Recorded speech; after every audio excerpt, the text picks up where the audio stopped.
नमस्कार. म्युझिक ट्रॅकमध्ये मी मधुराणी आपल्या सगळ्यांचं मनापासून स्वागत करते. आपल्याला जो कला प्रकार आवडतो तो आपल्या मित्रमंडळींना आवडावा, तो अधिकाधिक रसिकांपर्यंत पोहोचावा असं आपल्याला नेहमीच वाटत असतं. पण एखाद्या कला प्रकारासाठी स्वतःचं आयुष्य वेचणारे थोडकेच असतात. तो कला प्रकार त्यांचा श्वास बनतो, ध्यास बनतो. असेच एक कलाकार आज आपल्याकडे आलेले आहेत ज्यांनी गझलला आपलं आयुष्य वाहून घेतलं, ज्यांना खुद्द सुरेश भटांनी गझल गंधर्व, महाराष्ट्राचे मेहदी हसन, महाराष्ट्राचे आद्य मराठी गझल गायक असे अनेक किताब दिलेत. स्वागत करूया गझलकार, संगीतकार सुधाकर कदम यांचं. नमस्कार सुधाकरजी. नमस्कार. आपले म्युझिक ट्रॅकचे जे सगळे रसिक आहेत, प्रेक्षक आहेत, त्यांच्यापर्यंत सुद्धा हा गान प्रकार जो आहे गझल हा पोहोचावा म्हणून ह्या निमित्ताने खास आम्ही तुम्हाला आज इथे आमंत्रित केलेलं आहे. धन्यवाद. आणि खूप गाणी तुमच्याकडनं ऐकायची आहेत, गझली ऐकायची आहेत, बाकी भावगीतही ऐकायची आहेत. पण त्याआधी गाणं तुमच्याकडे कसं आलं आणि मग तुम्ही गाण्याकडे कसे गेलात, संगीताकडे कसे गेलात हे ऐकायला आवडेल. माझे वडील वारकरी संप्रदायाचे गायक, अरे वा. विदर्भातील आणि उत्कृष्ट हार्मोनियम वादक. ते रक्तात आलं माझ्या आणि ते भक्तिगीतं जी गायचीत स्वतः कंपोज करून गायचेत. अरे वा. त्याच्यामुळे तसं आपोआप आलेलं आहे. बाकी शिक्षण होत गेलं आणि अशा पद्धतीने आलं ते. अच्छा. आणि मग नंतर पुढे तुम्ही शिकत गेलात का आपलंच वाजवत डेव्हलप केलं? आमच्याकडे शिकण्याची सोयच नव्हती. अकॉर्डियन पण वाजवली मी 10 वर्ष. पण न शिकता वाजवलेलं आहे ऑर्केस्ट्रामध्ये. वयाच्या 15व्या वर्षी मी पहिलं गाणं कंपोज केलं. बाप रे. ते आउटलाईन मी तुम्हाला ऐकवतो. ऐकवा ना जरूर. चल आपण दोघे लहान होऊया, बालपणीचा काळ सुखाचा फिरून पाहूया. चल आपण दोघे लहान होऊया. 1975 मध्ये कंपोजिशन आहे. क्या बात आहे, क्या बात आहे. आम्हाला तुमचं गाणं अजून एखादं ऐकावं असं वाटतंय. काय ऐकवताय? पहिली गझल. बर. कोण ऐकवतंय? 1975 मध्ये शंकर बडे यांची. आम्ही असे दिवाणे, आम्ही असे दिवाणे, आम्हास नाव नाही, आम्ही असे दिवाणे, आम्हास नाव नाही, आम्ही घरोघरी आम्हास गाव नाही, आम्हास गाव नाही. ही पहिली गझल माझी कंपोज केलेली. आणि ही एका प्रोग्राममध्ये सुरेश भटांनी ऐकली आणि नंतर ते संपर्कात आलो आम्ही. त्यांनी मला रचना दिल्या काही, त्या त्यांना आवडल्या माझ्या कंपोजिशन. आणि मग आमचा दोघांचा मिळून प्रवास सुरू झाला मराठी गझल गायकीचा. आणि आमचं मिशन होतं, म्हणजे पैसे कमावणे हा उद्देशच नव्हता, की मराठी गझल लोकांपर्यंत पोहोचावी, लोकांना कळावी काय असते ते, आणि गायकी पण कळावी. पण गझल व्यतिरिक्त तुम्ही कुठले फॉर्म्स हाताळलेत का कंपोज? बहुतेक सगळे, लावणी सोडून बहुतेक सगळे. वा. मग त्यातलं एखादं भावगीत असेल किंवा दुसरं काही ऐकायला सुद्धा आम्हाला आवडेल. ती आता एक अल्बम येतो आमचा, तुझ्यासाठीचं मी म्हणून. त्यातली दिलीप पांढरपट्टेंची रचना आहे. बर.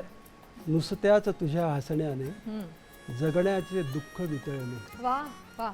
शब्दही फार सुंदर आहेत. क्या बात आहे. आणि ही रचना आता कोण ऐकवणार आहे? रसिका जानोरकर. वा.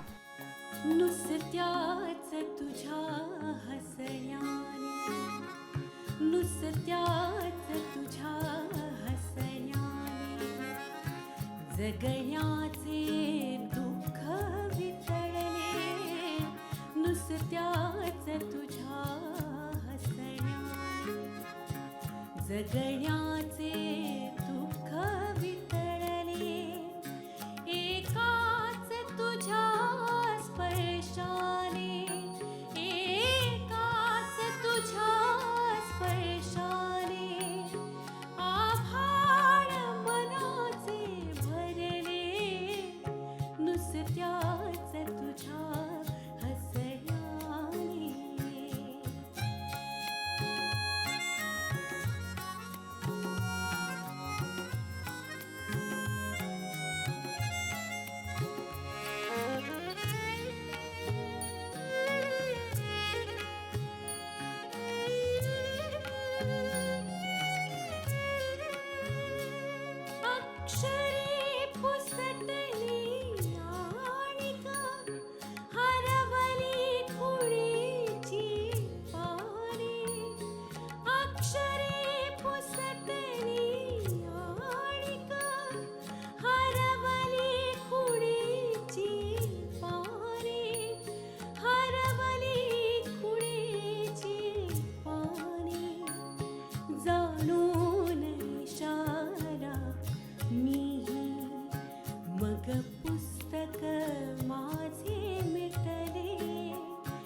वा क्या बात आहे रसिका, फारच छान, फारच गोड रचना, फारच गोड शब्द आहेत Sudhakarji. Thank you, thank thank you. you.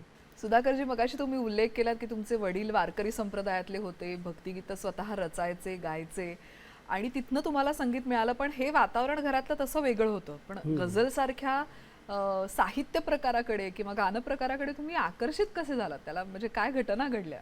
सुरुवातीचा काळ ऑर्केस्ट्रामध्ये गेला माझा हा, आणि नंतर जॉबसाठी आर्णी नावाचं एक छोटंसं गाव आहे बर यवतमाळ जिल्ह्यामध्ये. बर. जॉबसाठी तिथे गेलो मी संगीत शिक्षक म्हणून विशारद हा. झाल्यानंतर. हा. आणि तिथे गेल्यानंतर मला थोडा प्रश्न पडले की काय करायचं. हम्म. ऑर्केस्ट्रा बंद झालेला आणि करण्याची उर्मी खूप. मग काय करायचं पण कंपोज करणं तर माझं सुरूच होतं. म्हणजे त्यावेळी मला कळलं नाही की गझल कंपोज करतोय मी की हे भावगीत आहे. हम्म. तर एक नागपूरला प्रोग्राम होता विदर्भ साहित्य संघातर्फे. बर. त्याच्यामध्ये मी सरोद वादन 1 तास आणि 1 तासाचं गाणं. हा, त्याचे प्रमुख पाहुणे सुरेश भट होते. तुम्ही स्वतः सरोद पण वाजवली? सरोद पण वाजवते. अरे बापरे. बर. त्याच्यामध्ये ती आत्ता मगाशी जी मी सांगितली गझल आम्ही असे दिवाणे, हा. ती भटांनी ऐकली हा. आणि ऐकल्यानंतर त्यांच्या लक्षात आलं की हा पोरगा कामात येतो आपल्या. म्हणून मग त्यांनी प्रोग्राम झाल्यानंतर हा. मला सांगितलं की उद्या भेट मला. बर. आणि मग दुसऱ्या दिवशी त्यांच्याकडे गेलो. त्यांनी काही रचना दिल्या मला कंपोज करायला. वा किंवा कंपोज कर तू, बघूया आपण कसं काय होतं. वा. पण सुरेश भटांचे शब्द वाचल्यानंतर मी त्या प्रेमात पडलो. पण गझलच्या प्रेमात तिथनं पडलो मी खरं. हा. हा. आणि एक स्वभाव असतो माणसाचा, काहीतरी वेगळं करायचंच. हा. आणि ह्या लहानपणापासून बंडखोरी माझ्यामध्ये आहेच. हा. त्या बंडखोरीमुळे मी मेंडोलिन पण शिकलो कोणी न शिकवता ऑर्केस्ट्रामध्ये. आणि आकाशवाणीचा मी ग्रेडेड वादक होतो, नागपूर आकाशवाणीचा. बापरे. सरोद कुठेही न शिकता फक्त पुस्तकातनं जे काही थोडंसं मार्गदर्शन घेऊन हा. 8-8, 10-10 तास रियाज करून वाजवायला सुरुवात केली. आणि जाहीर प्रोग्राम पण व्हायला लागले माझे. हा. हा. आणि त्याच्यानंतर स्पॉन्डिलायसिसचा त्रास सुरू झाला, वाजन सरोद बंद बंद झालं. पडली. ओ. ते गझल हा प्रकार मग आमचा कंटिन्यू राहिला. आणि मग सुरेश भट आणि मी विदर्भात सुरुवातीला फिरलो, नंतर मराठवाडा, नंतर पश्चिम महाराष्ट्र. आणि या सगळ्या याच्यामध्ये भट स्वतः निवेदन करायचे कार्यक्रमाचं. आणि ते तुम्ही सगळ्यात सादर महत्त्वाचं आहे. करायचं. हां. वा. मला एक सांगा की गझलकडे तुम्ही भटांमुळे आकर्षित झालात, पण तरी तुम्हाला त्यांनी मेहदी हसन असा किताब दिला. पण त्या काळात म्हणजे जेव्हा तुम्ही आवडायला लागला हा सगळा गाणं प्रकार, तेव्हा कोणाचं ऐकायचात? गुलाम अली किंवा मेहदी हसन हे सगळं ऐकायचात का तुम्ही त्यावेळेस? तर आम्हाला ऑर्केस्ट्राच्या प्रॅक्टिसनंतर रात्री 12-1 वाजता आम्ही पाकिस्तान रेडिओ ऐकायचं. हा. म्हणजे ती 75पासनं बर. मेहदी हसन, फरीदा खानम, मुन्नी बेगम वा. हे सगळ्यांच्या गझला ऐकायचं. कारण दुसरे स्टेशन लागायचीच नाही तेव्हा रात्री. बरोबर. ती सवय मला होतीच ऐकायची. आणि त्याच्यामुळे कंपोज करण्याची पण सवय तेव्हाच लागली होती मला. भटांनी स्वतःजवळचा टेप रेकॉर्डर मला दिला. माझी आर्थिक परिस्थिती नव्हती तेव्हा. बर. टेप रेकॉर्डर वगैरे म्हणजे आमच्यासाठी खूप मोठं होतं. बर. त्यांनी टेप रेकॉर्डर दिलं. फरीदा खानम, मेहदी हसन, गुलाम अली यांच्या कॅसेट्स दिल्या. सुरेश भट कोणालाही कॅसेट्स देत नव्हते, आज तागायत दिलेल्या नाही त्यांनी. मला दिलं आणि म्हणाले की तू याचा अभ्यास कर. क्या आणि बात मग आहे. ते अभ्यास करून करून करून मग एक आमचा त्याचा जॉनर एक रुजला तुमच्यामध्ये असं म्हणायला आणि हरकत त्या नाही. एक माझा प्रकार म्हणू आपण. कंपोजर म्हणजे प्रत्येकाची एक स्टाईल असते. खरंय खरंय खरंय. सुधाकरजी, आता तुमच्या स्टाईलची कुठली गझल आम्हाला ऐकवताय? एक कापली नाहीत अजूनी हा. तेवढी मी अंतरे. हा. एक तरुण गझलकार आहे हा. जनार्दन म्हात्रे म्हणून. बर. त्याचे शब्द. त्याचे शब्द आहे बर. आणि मयूर महाजन गाणार आहे. जरूर.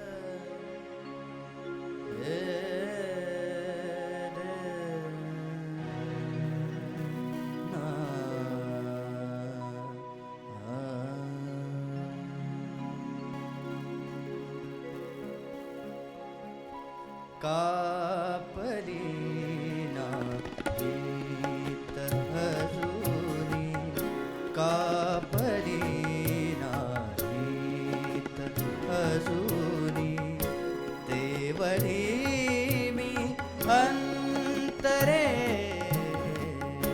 कापली नाहीत अजूनी, तेवढी मी अंतरे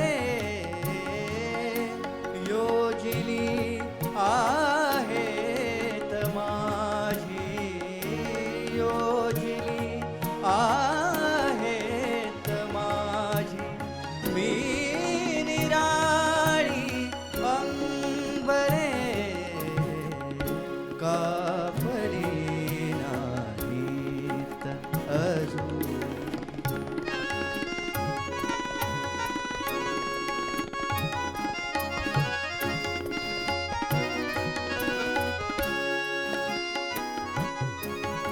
मी भरारी,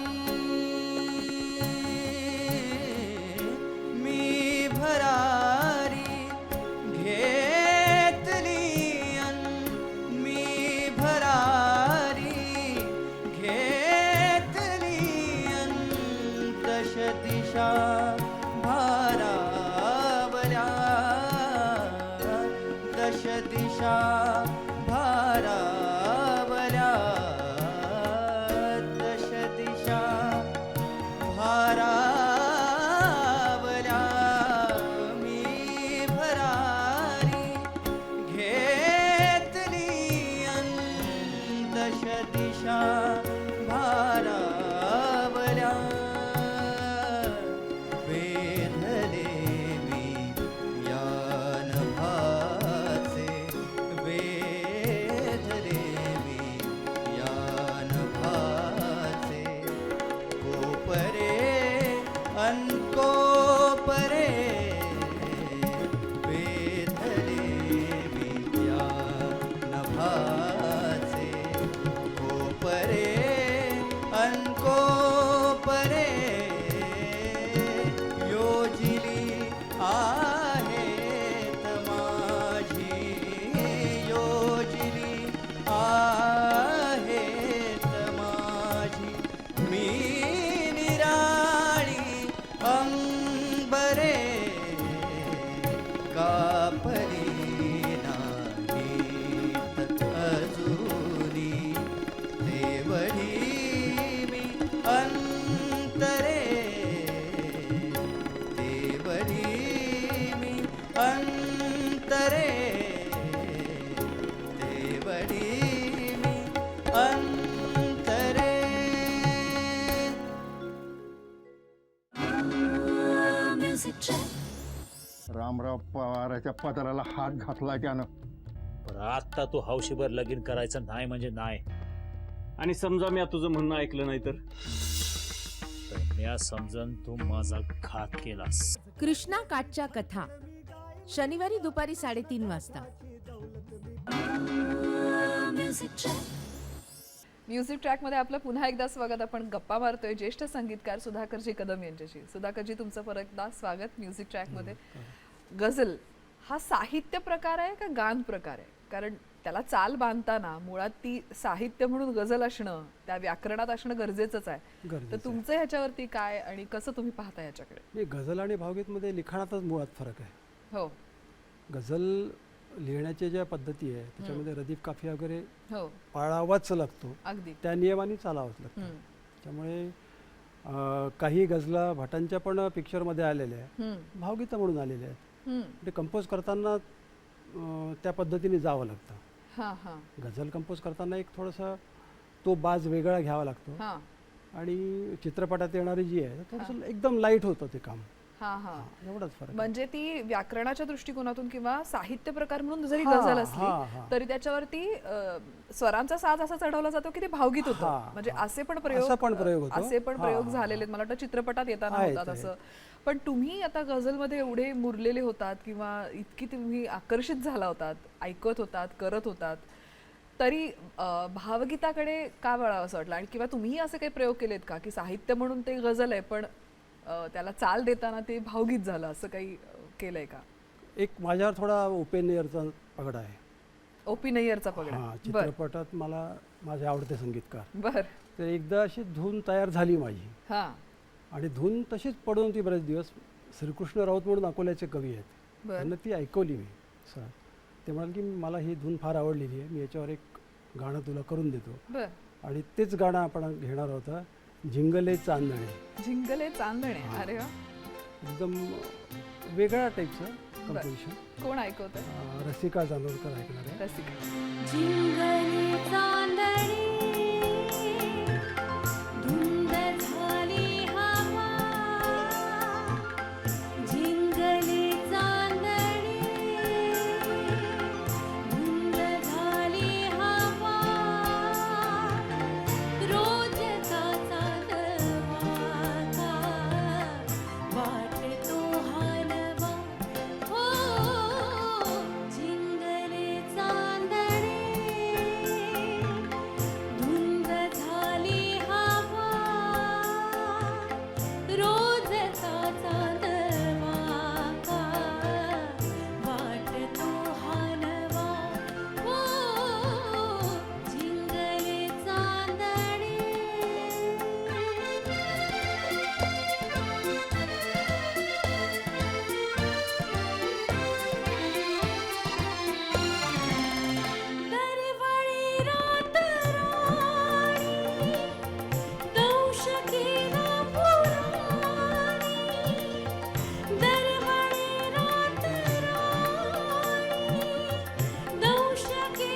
वा क्या बात आहे क्या रसिका, बात आहे. थँक्यू.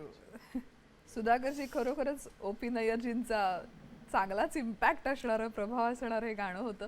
म्हणजे तुम्ही इतर गझल बरोबर ती चित्रपट संगीतही ऐकत होता तितकंच. हां, हं, हं. उलट मराठी ऐकत नव्हतो मी. हं, हं. चित्रपट संगीत आणि उर्दू गझला वा हेच तो इम्पॅक्ट येऊ नये आपल्यावर. म्हणजे मराठीचा पण एक पॅटर्न आहे ना मराठी बरोबर. भावगीतांचा, बरोबर. नको म्हणून. हा म्हणून. पण सुरेश भटांबरोबर तुमचा प्रवास त्या अर्थाने खरं तर सुरू झाला असं म्हणायला हरकत नाही. त्यांनी तुम्हाला किताबही दिला की महाराष्ट्राचे आद्य मराठी गझल गायक. तर हा इथपर्यंतचा प्रवास गेला कसा तिथपर्यंत? सुरुवातच माझ्यापासून झाली आहे मराठी गझल गायनाला. बर त्याच्या अगोदर 3 तासाचा कार्यक्रम करणारं महाराष्ट्रात कोणीच नव्हतं. आणि सुरुवातीला काही काळ आम्ही एक एक प्रोग्राम करताना अर्धा सुरेश भट करायचे त्यांच्या स्टाईलनी, अर्धा प्रोग्राम मी करायचा. आणि नंतर मग पुढे 3 तासाचा पूर्ण प्रोग्राम सेट झाल्यानंतर म्हणजे जेव्हा मी महाराष्ट्रभर फिरलो तेव्हा त्यांनी मग आद्य मराठी गझल गायक वगैरे ते त्यांची ही होती ती. आणि अशी गावी मराठी गझल हो हे टायटल पण त्यांनीच दिलेलं आहे कार्यक्रमाला, बर बर की गायकीचा प्रकार पण रुजावा लोकांमध्ये, अगदी मराठी खरं. गझल पण लोकांना समजावी यासाठी तो प्रयत्न होता आमचा सगळा. मला एक वेगळा प्रश्न आता ह्या अनुषंगाने विचारावा असं वाटतो की तुम्ही मराठीचे खरोखर आद्य गझल गायक आहात. तुम्ही सुरुवात केले 3 तासांचे कार्यक्रम करायला संपूर्णपणे गझलांचे, पण तरी मग इतके प्रसिद्धी परांमुख करायला? एक ज्या गावामध्ये होतो मी तिथे मीडियाशी इतका संबंध येत नव्हता माझा. आणि 31 वर्ष म्हणजे कमी नाही ना आयुष्यातली. अगदीच नक्कीच नाही. तरी विदर्भ वगैरे आणि जिथे जिथे पोचलो आम्ही त्यावेळी मीडियाने आम्हाला साथ दिलेलीच आहे, आर्टिकल्स आलेलेच आहे. पण ज्या प्रमाणात शोबाजी व्हायला पाहिजे ती मला जमली नाही, आजही जमत नाही. तुमच्याशी गप्पा मारायला खूप मजा येते, पण आता एका छोट्या ब्रेकची वेळ झाली. पण ब्रेकवर जायच्या आधी एखादं तुमचं गाणं ऐकायचंय. काय ऐकवताय? गझल ऐकवताय का भावगीत ऐकवताय? एक गझलच घेऊ आपण. वेगळ्या कंपोजिशन थोडी वेगळी आहे. बर म्हणजे सुफियाना वगैरे संगीत म्हणतात पण त्याच्याशी मी सहमत नाही आहे. बर संगीतामध्ये सुफियाना वगैरे प्रकार नाही आहे. सुफियाना कलाम आहे. तर त्या पद्धतीने एक कंपोज केलेलं आहे. त्याच्या फ्युजन मराठी गझलमध्ये मला असं वाटतं की हे पहिलं असावं मी केलेलं अरे वा म्युझिकमध्ये. क्या बात. ते गझल ऐकू आपण. शब्द आहेत कळे ना कसा हा हा जगा वेगळा मी. बर दिलीप पांढरपट्टींची रचना. एक काट्यांची मखमल म्हणून अल्बम आला होता माझा बर 2011 मध्ये. त्यातली एक रचना आहे वा. आणि मयूर महाजन गातो आहे. मयूर महाजन गातो.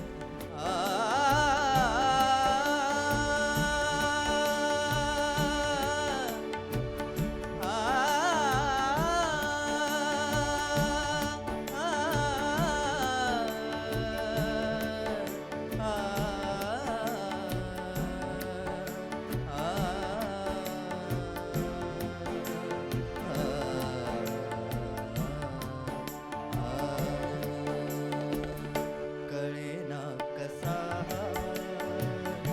कळेना कसा जगा वेगळा मी. कळेना कसा जगा वेगळा मी. कळेना कसा जगा वेगळा मी. किती भेटणारे तरी एकटा मी. कळेना कसा जगा वेगळा मी. कळेना कसा.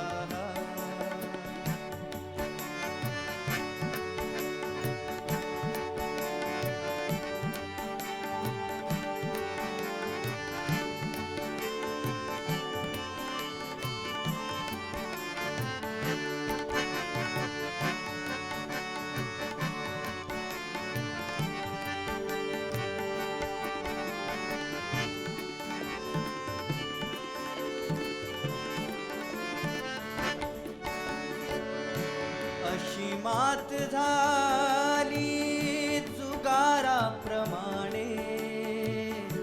अशी मात झाली जुगाराप्रमाणे. अशी मात झाली जुगाराप्रमाणे. अशी मात झाली जुगाराप्रमाणे.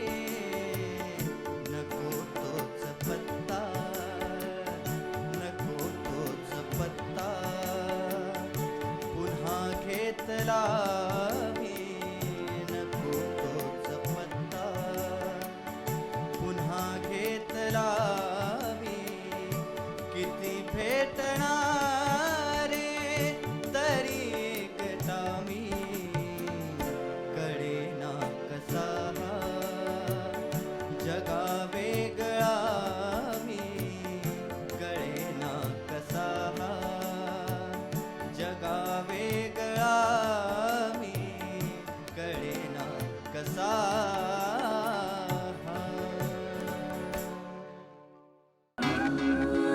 Music Check. खरंच काही केलं नाही मला सोडा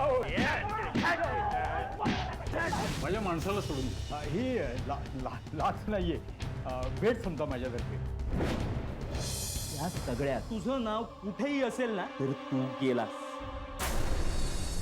एक धागा आम्ही तिघी दर रविवारी दुपारी 3:30 वाजता. Music Check. म्युझिक ट्रॅकमध्ये आपल्या सगळ्यांचं पुन्हा एकदा स्वागत. आपण गप्पा मारतोय ज्येष्ठ संगीतकार सुधाकरजी कदम यांच्याशी. सुधाकरजी, गझल बरोबर तुम्ही इतरही गाण्याचे प्रकार हाताळलेत आणि काही वेगळे अल्बम्सही केलेत. म्हणजे लहान मुलांसाठी एक झुला नावाचा अल्बम केला होता किंवा अर्चना नावाचा भक्तिगीतांचा केला. तर त्याविषयी थोडंसं सांगा ना. कंपोज करताना संगीतकाराला सगळं यावंच असं आहेच. तर मला असं वाटलं की कविता का शिकवल्या जाऊ नये गाण्याच्या ऐवजी पाठ्यपुस्तकामधल्या. अरे वा. हां. हां. आणि त्याच्यामुळे मग एक थोडा प्रयोग केला मी. बर. 3-4 कविता सादर केल्या तर शिक्षकांना आवडायला लागल्या त्या. त्याच्यामुळे मग असं ठरवलं की आपण याचा अल्बम करूया. अरे मग झुला भाग 1, 2 आणि 3 1 अरे ते वा. 10वी पर्यंतच्या म्हणजे सगळ्या कविता. पाठ्यपुस्तकातल्या पाठ्यपुस्तकातल्या कवितांना कविता. चाली लावून त्याच्यात. हां. वा, किती छान. म्हणजे आता याच्या पुढे तुमचे काय प्रोजेक्ट चालू आहेत, काय स्वप्न आहेत?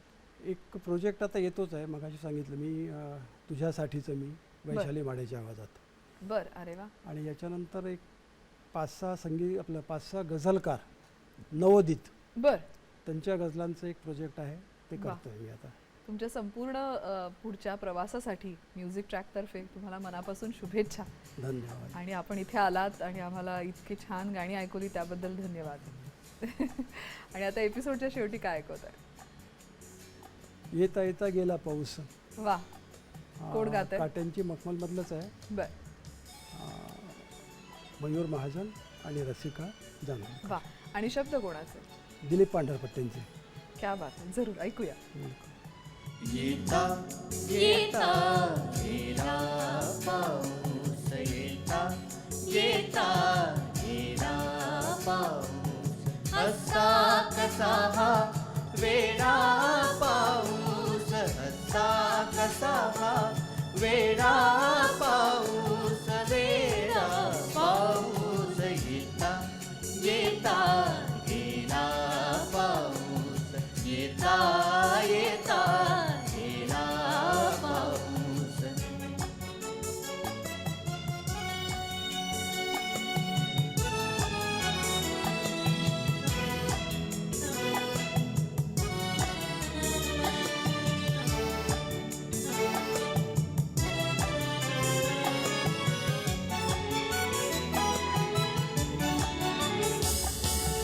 आठवणीच्या नभात उरला आठवणीच्या नभात उरला आठवणीच्या नभात उरला आठवणीच्या नभात उरला नभात उरला फक्त तुझा माझा पाऊस फक्त तुझा